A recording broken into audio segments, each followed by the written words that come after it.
lamenting to him. إني رأيت أحد عشر كوكبا والشمس والقمر رأيتم لي ساجدين.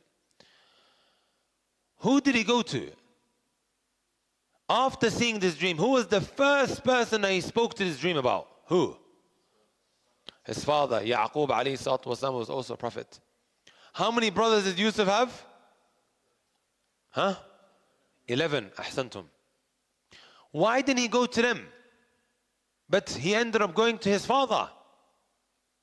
It shows you that father had a very, very good relationship with Yusuf. Right? Very good relationship with Yusuf alayhi salatu. That's why the first person he went to was him. Right? This is a big lesson for the father. Big lesson. Sometimes you find that the child, the only relationship he has with his father is when he's done something wrong. Only when he's done something wrong, the parent speaks to him. It's darbahtin, bis. No other relationship. Just what? Bukh, gara'. No other type of relationship. And then the parent, he asks me, please give me advice. Why is it that my child, he doesn't want to speak to me? He doesn't feel comfortable around me. Especially now. And let me just tell you guys, whatever happens in the UK is only a couple of years away from Kenya. Only a couple of years. Right? It's only a matter of time before it reaches here. Especially now, the children are more in need of support from their parents. They need a shoulder to cry on. They need someone to engage with them. Right? If you never got that treatment, be someone who changes and breaks that cycle. With the next generation, you be different. You have younger brothers and sisters, be nice to them. Show them that support, my brothers and my sisters. Because if you don't, there is enough people that are ready to welcome them with open arms. Laqan Ellis, right? Enough people that will go to them. Come, tafaddal. We are ready to welcome you into our family. The family of Laqan Ellis. Right. Straight away the father says to him, Ya bunayya la taqsus ru'yak. O son, do not relate this dream to your brothers. لا تقصص رؤياك على إخوتك فيكيدوا لك كيدا. If you tell them, they will begin to plot against you, because the interpretation of this dream was وكذلك يجتبيك ربك ويعلمك من تأويل الحديث. This is Allah going to choose you to become a prophet, and He will teach you how to interpret dreams. هذه نعمة. It's a blessing. Anyways, I don't want to go too deep into the intricacies of what is being mentioned here. A lot can be talked about. Dreams. That which you can also speak about here is hasad. How hasad is so dangerous. Hasad can lead you wanting to kill because of hasad, because of the disease in the heart. Isn't this what they wanted to do? اقتلوا يوسف أو اطرحوه أرضا يخلو لكم وجه أبيكم. Kill him or get rid of him. And then after وتكون من بعده قوما صالحين. After that we will all become righteous. Sometimes we think like that. Do the sin now, enjoy yourself, right?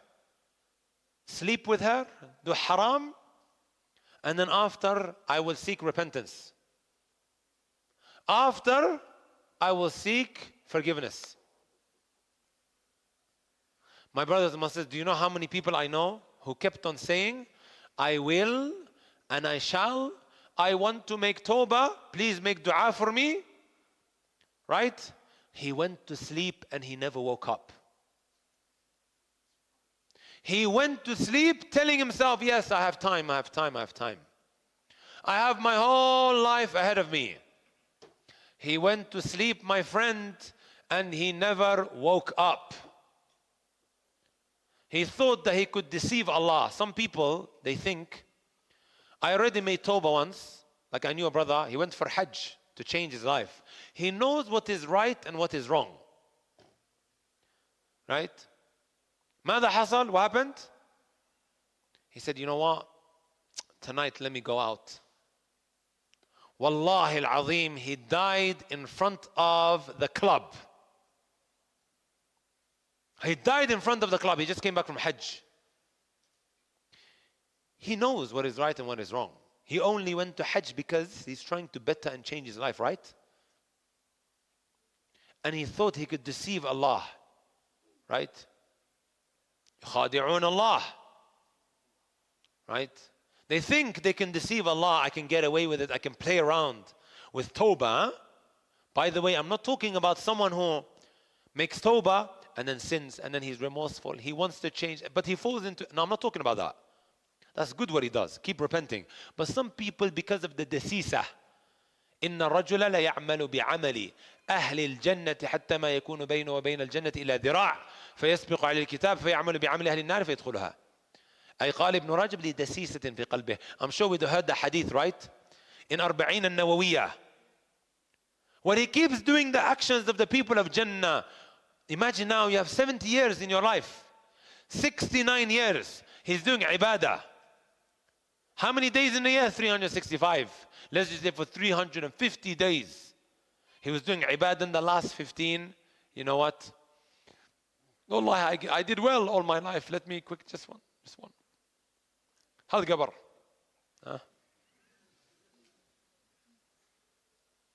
And then I'm going to make tawbah. ماذا حصل?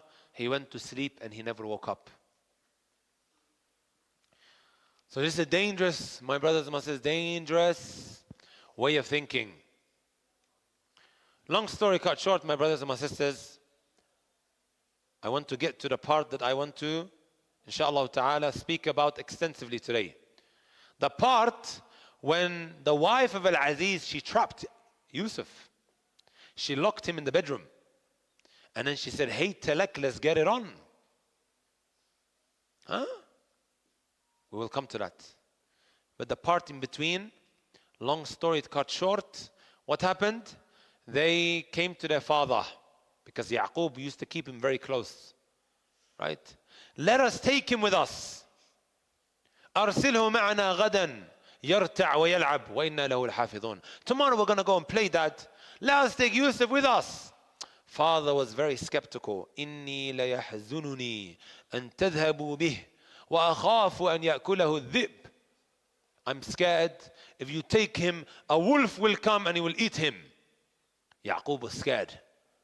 Eventually Allah sent down upon Yaqub, allow them to take him. أمر من Allah. This was a decree from Allah Azza wa Jal. ماذا حصل, my brothers and my sisters? They took him, they threw him in a well. في غيابة الجب. Right? They threw him inside of a well. Now they need an excuse, right? Daddy's going to ask them, where's my son Yusuf? They took his garment, they put fake blood on there, and then they brought it to the dad. They were like, Dad, here's the evidence that a wolf ate him. وَجَاءُوا أَبَاهُمْ عِشَاءً يَبْكُونَ. In the evening they came, crocodile tears. You guys know what crocodile tears is? You know, oinayo, bentis. He's acting like the victim. He's acting like the victim, but he's what? The one who's the culprit, the problem maker is him. But they tried to. وَجَاءُوا أَبَاهُمْ عِشَاءً يَبْكُونَ. قالوا يا أبانا إنا ذهبنا نستبق وتركنا يوسف عند متاعنا فأكلوا الذئب. Here's his clothes. MashaAllah. The father knew straight away that they were lying because the clothes wasn't ripped. It wasn't cut. Right? I don't think the wolf will say to you before he eats you, take off your shirt. Wolf is not going to say that. He's going to rip you to shreds. But they took it off him before they threw him. This is why he said, قال بل سولت لكم أنفسكم أمرا فصبر جميل والله مستعان على ما تصفون. Now imagine, my brothers and my sisters, you have this young man. You have this young man. inside of this well, this deep, dark well, looking up, thinking to himself, when am I going to be saved? When am I going to be rescued? Now compare your situation where you're going through so much trouble in your life. ظُلُمَاتٌ بَعْضُهَا فَوْقَ بَعْضٍ. You're going through a lot of trouble. And you feel like there is no light at the end of the tunnel. What happened, my brothers and my sisters? There were some travelers that were going past, and then they saw this young child. يَا بُشْرَى هَذَا غُلَامٌ وَأَسَرُّوهُ بِضَاعَةٌ. Right? They got happy. We can make some money now. We are traveling, right? An opportunity to make some money, to sell him into the slave trade. والله عليم بما يعملون وشروه بثمن بخس دراهم معدودة. They ended up selling him for a very small, cheap price. مهما بخسك الناس. No matter how much people, my brothers and sisters, they abandon and they forsake you. Remember, if you do the right thing, Allah will take care of you. When things get difficult, don't be someone who starts oppressing others, retaliating. No, just do the right thing. Sometimes what happens, you go through difficulties and hardships, and you say, Allah made me go through it. You know what? I'm going to go and do haram. No. Allah wants to raise you. Allah wants to purify you. Do the right thing, and you will see that which the mind can't imagine. ما لا يخطر ببال. Long story cut short, my brothers and my sisters. Later on what happens is, Al-Aziz and his wife, right, are offered to buy Yusuf alayhi salatu wasalam. أكرمي مثواه عسى أن ينفعنا. Let's buy him. Maybe he will be beneficial for us. عسى أن ينفعنا أو نتخذه ولدا. Look where he was. Look where he is now. Allah Azza wa Jalla tells us that Yusuf alayhi salatu wasalam is now inside of the palace. This is where he's being nurtured. He is being nurtured inside of a palace. He was abandoned in that deep, dark hole, that deep, dark well, my brothers and my sisters. Wal-an, he is in the most luxurious of places inside of the palace. And you think that there is no light at the end of the tunnel when you go through hardships and difficulties. خُذْ هَذَا كَدَرْسٍ. Take this as a lesson, my brothers and my sisters. Allah tells us then. This is now another part of the story. وَرَاوَدَتْهُ الَّتِي هُوَ فِي بَيْتِهَا عَنْ نَفْسِهِ وَغَلَّقَتِ الْأَبْوَابِ. We know that Yusuf alayhi salatu wasalam أُوتِيَ شَطْرَ الْحُسْنِ. Did you guys know that? When Allah decided to distribute beauty, good looks, half was given to Yusuf. Where's the other half? Where's the other half, guys? The rest of the people. I can see, mashallah, a good amount is here. Are you guys with me? It was distributed to the rest of mankind. Also, this lady, Imra'atul Aziz, she was someone that was very good looking as well. She was also very, very good looking. Because normally Al-Aziz, the leader will always pick the one who's most good looking, صح? Sheikh said yes. Especially you have money, big house, you can attract, huh? Also if you have wasita, he said. You have someone that's a connection. So she went crazy. Yusuf alayhi salatu wasalam, who's so handsome, وراودته التي هو في بيتها عن نفسه وغلقت الأبواب. KCF 546 is blocking a car for a brother that needs to go to the hospital. KCF 546. If you see the brother walking out, don't look at him. Please, brother, leave as soon as possible. Or if it's a sister, Allahu A'lam. So she began to seduce him. she began to seduce him. Somali, they call it shukanso. Right? وراودته التي هو في بيتي عن نفسه. She locked all of the doors that lead to her bedroom, so she can trap him and he can't escape. وقالت هيت لك, and then she said, let's get it on. I want every single one of you guys, inshallah ta'ala, to take away how Yusuf dealt with this situation. I know, guys, it's hard. The Messenger sallallahu alayhi wa sallam told us, ما تركت فتنة أضر على أمتي من النساء. I haven't left a fitna that is greater on men than the temptation of women. The way a man has been created, وَخُلِقَ الْإِنسَانُ ضَعِيفًا, he is weak. Imam Ahmad, he mentioned what this weakness here means is, he's lowering his gaze, he's being good, huh? He's doing this. But then a woman walks past, he just looks up. He can't. Weak. ضعيف. Right? And then sometimes one thinks, I'm going to be alone with her in the library because she's helping me with my assignment. I'm not doing anything haram, we are just friends. MashaAllah. Huh? Men and women can just be friends? ما رأيكم? Have you guys heard of Steve Harvey?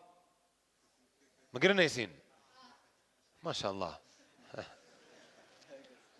When I was going, I did a university tour in the UK, 27 universities.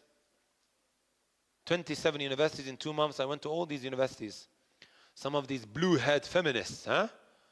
They tried to shut down my programs, but they failed. So anyways, I was going around.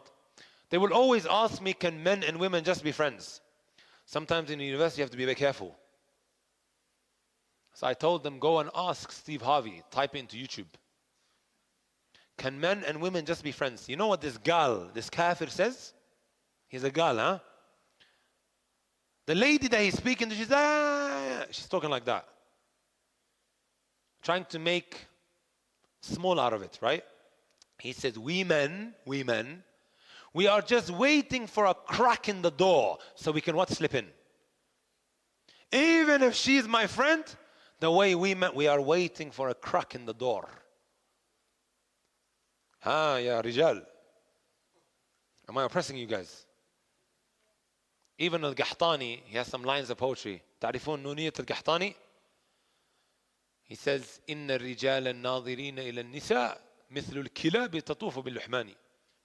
He says, those men that are looking at women are no different to dogs. He's saying men, when they are looking at women, they are no different to dogs. You know when a dog sees a piece of meat or flesh, what does he do? He starts huffing and puffing. He starts huffing and puffing around it. Sah. He says men are like that. إن لم تصن تلك اللحوم أسودها أكلت بلا عوض ولا أثمان. If the lions don't protect these women, they will be exploited, they will be taken advantage of. My sisters, if this guy doesn't go straight to your wali, he's playing games. He is playing games with you. Right? How many, Wallahi al-Azim, guys, I'm going to read one you guys never heard of or never heard before. How many times, you guys don't believe me, right? Sometimes when the Quran says don't do this and do that, we begin to feel Islam is so rough and tough. Why is Islam always doing this to us? The non-Muslims, they are enjoying themselves. Earlier when I was driving, we drove past a couple of clubs. I asked the driver, you guys go to clubs, huh? He goes, yes. This area has a lot of clubs. You're looking at them and thinking, Friday night, they're enjoying themselves, but I'm missing out. That's what you think, huh? Take this from me, brothers and sisters. Never has Allah commanded you with something or told you to stay away from something except that it is in your own best interest. Wallahi fi masrahatik. Let me read this to you guys, huh? This is on Fitnagram. I received a message on Fitnagram. Assalamu alaikum. I have a question. Barakallah feek. So, I was in a haram relationship with a boy, and I knew it was haram. So I told him, we have to stop there. And if you are serious, go to my uncle. MashaAllah, good. We tried so many times, and every time we end up meeting again. We would go out, or we would come over to my house. I didn't want to be in this relationship with him at first. Wallah, but he promised me that he will marry me. That's what they all say, sisters. Huh? That's what they all say, I will marry you, I will marry. But after he has taken your shyness and your modesty, what else is there to look forward to? Am I wrong, guys? Am I going to get out of the masjid alive today? Huh? Huh? I'm just speaking facts, my sisters and my brothers. They know, that's why they're laughing. So she says, Wallah, but he promised me that he will marry me. And he swears so many times. He swear by Allah, I will marry you. Huh? When his shahwadis, huh? When it goes into the roof, uncontrollable, he will make all the promises.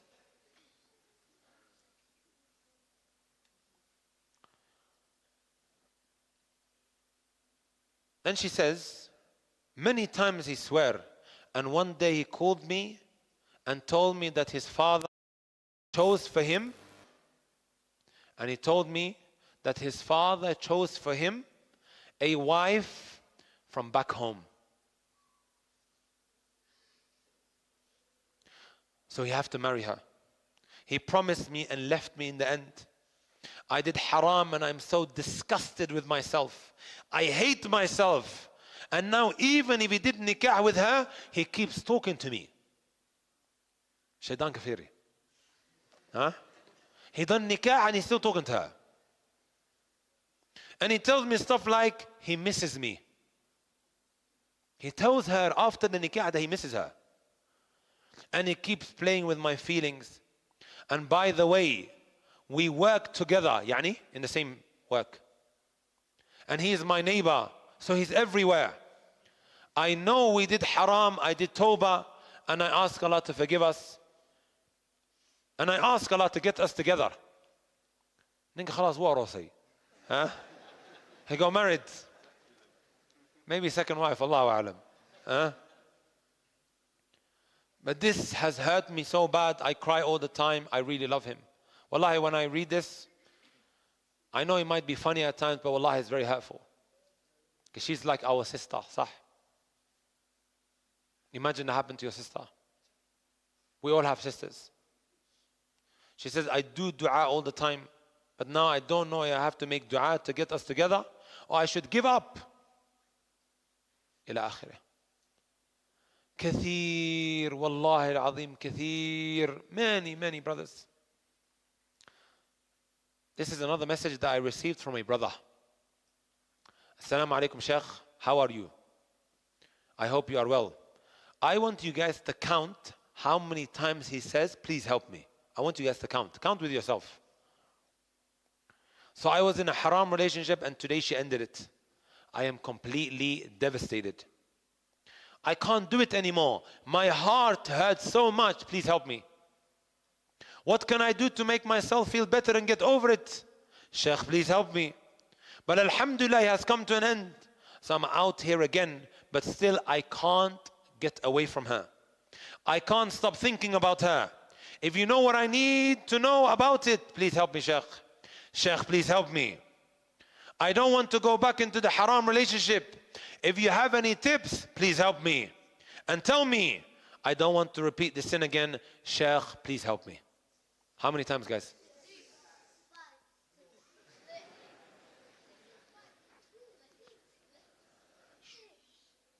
6 times.